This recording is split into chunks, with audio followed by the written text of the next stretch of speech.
Today we're going to talk about how to quit bad habit in just a few minutes. Yes, you heard me right, in just a few minutes. Now, before you click away and think, Kelsang, that's impossible. Let me ask you something really interesting. Have you ever promised yourself, really promised yourself, that today is the last day, and then found yourself doing the exact same thing again tomorrow? Maybe it's junk food, maybe it's scrolling, maybe it's an emotional eating, maybe it's procrastination. Could be anything, any habit that you really don't want to, but you end up doing it again. And you know it's not helping you. You genuinely want to stop, but somehow you keep going back. So why does this happen? Stay with me till the end, because by the end of this video, you will understand why willpower keeps failing you. And you will also experience a powerful tool to shift this for yourself. And what you discover might completely change the way you look at habits. So before I explain anything further, think about that one habit, one specific habit that you would most likely to have control over, that you want to stop, that you don't want, just one. Got it? Good. Now answer this honestly. If that habit was right in front of you right now, would part of you still want it? Most people say yes. And that's exactly why this isn't a willpower problem, right? Because if knowledge was enough, you would have changed already. Think about this. Most people already know what they should do, right? You all agree with me? They know they should eat healthier. They know they should stop procrastinating. They know they should stop scrolling endlessly. They know they should stop emotional eating. So the problem isn't information. The problem is something else. And by the way, if you're new here to the channel, my name is Kelsang and I'm an NLP Mindset Coach. And one thing I've learned after working with many people over the years is this. Most people do not have a discipline problem. Right? They have a programming problem. You heard me right. And let me show you exactly what I mean by that. You see, I remember working with one of my clients who weighed over 103 kg, right? And his biggest struggle was not breakfast, lunch, dinner. It was pizza. Mostly after any stressful days, especially every weekends, he used to order it. And one day he said something really interesting. He said, Kelsang, I don't even think about it anymore. I just order it. And I don't realize it. And that sentence told me everything. Because we were not dealing with pizza problem anymore. We were not even dealing with just a food problem, right? We were dealing with something deeper. We were dealing with a brain association problem. And once you understand that, everything starts making sense. Here's what most people never realize. Your brain is constantly doing two things: moving towards pleasure and moving away from pain. That's it, right? And those two forces drive a huge amount of human behavior.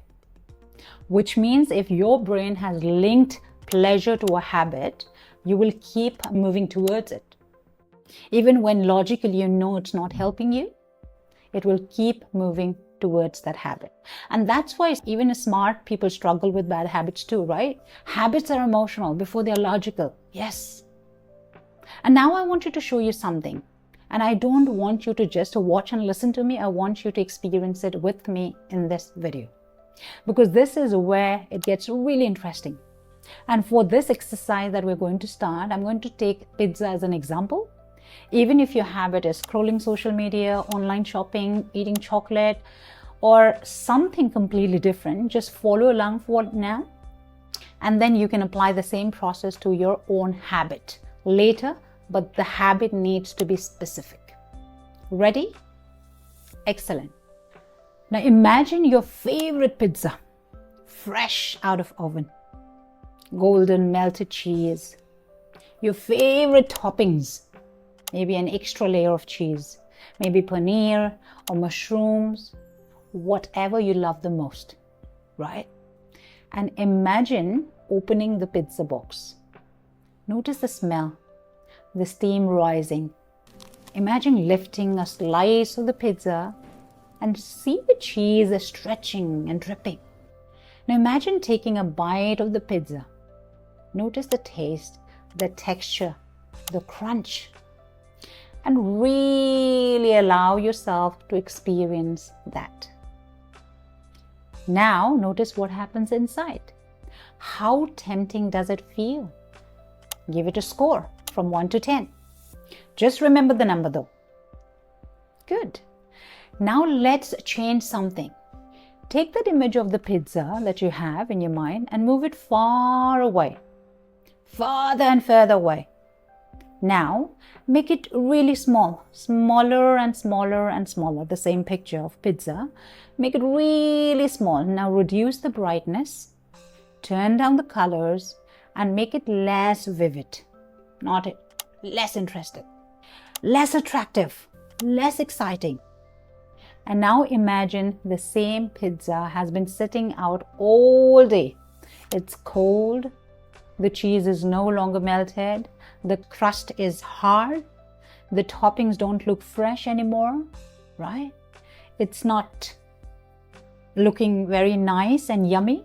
It's disgusting. It's not looking appealing. It's ordinary, nothing special, right? And then take a breath, deep breath. Now give your craving another score, looking at this pizza. What's the number now? Maybe it's the same, maybe it's dropped slightly, maybe it's dropped even more than you expected. Whatever happened, just notice it. Because something important just happened. You didn't change the pizza, right? The pizza was there. You didn't change the reality. You changed the way your mind represented the pizza. And when the representation changes, the emotional response can change too. And this is one of the most powerful tools that we use in NLP. Most people spend years fighting themselves, fighting the habit, fighting the craving, fighting their own mind, using more discipline, more willpower, more pressure, right? And then blaming themselves when it doesn't work. But what if the real problem isn't you? What if just nobody ever taught you how your mind actually creates habits in the first place? Right? Because once you understand the process, you stop fighting yourself and you start working with your brain instead. Now think about this. What does this mean? If your brain learned a habit, it can learn something new and unlearn the old one. If your brain has created an emotional attachment, it can also create a different emotional attachment. And if the pattern was programmed in, it can be updated too, right? And that's why I believe people are far more capable of change than they actually realize. But it's just that they have never been shown how the pattern actually works. Now imagine applying this not only to your habits, but to procrastination, overthinking, self-doubt, stress, negative emotional patterns, limiting beliefs, which you have carried for years. And this is why NLP can create such a powerful shift, not because it's magic, but because it changes the way your brain organizes experience. And when experience changes, the behavior follows. So let me ask you something. When you thought about that habit at the beginning of this video, and when you think about it now, did anything change? Even slightly? Tell me in the comments below. I would genuinely love to know what you noticed. And if you found this experience useful, imagine learning how to apply these same principles to overthinking, confidence, stress, negative emotions, emotional triggers, relationships, and the unconscious patterns that keep people stuck in their life. And that's exactly what we explore in our 2-day workshop. You'll find the link in the description below. And I want to leave you with one final thought. You're not stuck because you lack willpower. You're stuck because you have been trying to change the leaves without understanding the roots. So change the roots and the rest start changing naturally. I'll see you in the next video. Bye for now.